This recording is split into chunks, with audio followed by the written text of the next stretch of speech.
Hello students, how are you all? So today we will start a new chapter, that is chapter number 2, elements, compounds and mixtures.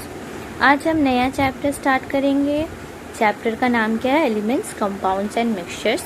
तो सबसे पहले chapter में हमें क्या पढ़ना है? मैटर पढ़ना है. मैटर क्या होता है?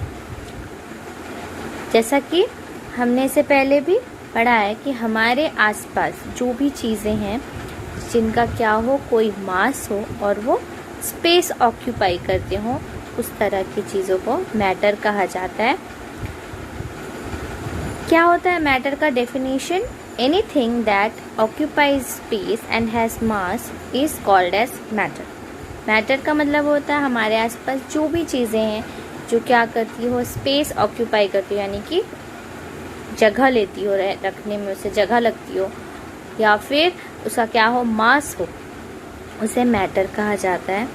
इसके बाद है the space occupied by a thing is called its volume. कोई भी चीज़ जब कहीं रखी जाती है तो वो जितना स्पेस कवर करती है उस स्पेस को उसका वॉल्यूम कहा जाता है. The amount of matter contained in its is called its mass. किसी भी सब्सटेंस में या किसी भी चीज़ में जितना अमाउंट ऑफ मैटर होता है उसे उसका मास कहा जाता है. इसके बाद है composition of matter. What is matter composed of? मैटर किन चीज से मिलके बनता है? Let us take a sugar cube and break it into small pieces using some grinding tool. Each of the piece will still taste sweet and are the matter sugar. Take a small piece from these pieces and break it further into smaller pieces. The resulting smaller pieces will still taste sweet and therefore remain the matter sugar. If we continue this process, what will happen? We will reach a point where it is not possible to break the pieces into smaller pieces without losing its sweetness. The smallest particle of matter which cannot be further broken into smaller particles without changing its fundamental properties is called a molecule. क्या होता है? जैसा कि हम हमारे आसपास जो matter देखते हैं इसे हम क्या कर सकते हैं? ब्रेक कर सकते हैं. लेकिन ब्रेक करते करते एक ऐसा समय आता है या फिर चीज़ जो है वो इतनी छोटी हो जाती है कि उसे हम और ब्रेक नहीं कर सकते. अगर हम उसे ब्रेक करना चाहें तो हमें डिफरेंट मेथड्स यूज़ करने पड़ेंगे. आप इस तरह की जो चीज़ें जो क्या हो और ब्रेक नहीं होती, जो सबसे छोटा जो पार्टिकल बचता है उसे हम मॉलिक्यूल कहते हैं. अब मॉलिक्यूल क्या है? क्या मॉलिक्यूल ही सबसे छोटी चीज़ होती है? नहीं, मॉलिक्यूल से भी छोटी चीज़ होती है. मॉलिक्यूल किन चीज़ों से मिलके बनता है? एटम से मिलके बनता है.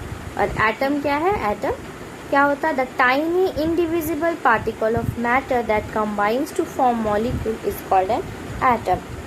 बहुत ही छोटे छोटे टाइनी इंडिविजिबल मतलब जिसे ब्रेक नहीं किया जा सकता है, इस तरह के पार्टिकल्स होते हैं मैटर के, जो आपस में मिलकर क्या करते हैं? मॉलिक्यूल्स फॉर्म करते हैं.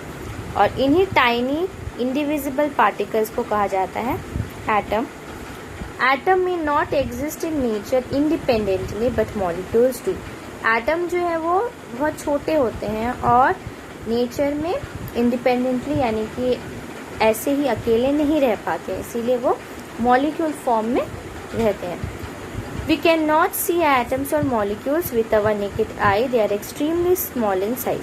हम हमारी आंखों से एटम या मॉलिक्यूल्स नहीं देख सकते, ये बहुत ही छोटे होते हैं. We are surrounded by million of different things. They are all made up of atoms. हमारे आसपास जितनी भी चीज़ें हैं, मिलियंस, जो भी लाखों चीज़ें हम हमारे आसपास देख रहे हैं या नहीं भी देखते हैं, जैसे कि एयर हमें दिखाई नहीं देता, ये सभी क्या किन चीज़ से मिलके बनता है? मैटर से मिलके बनता है.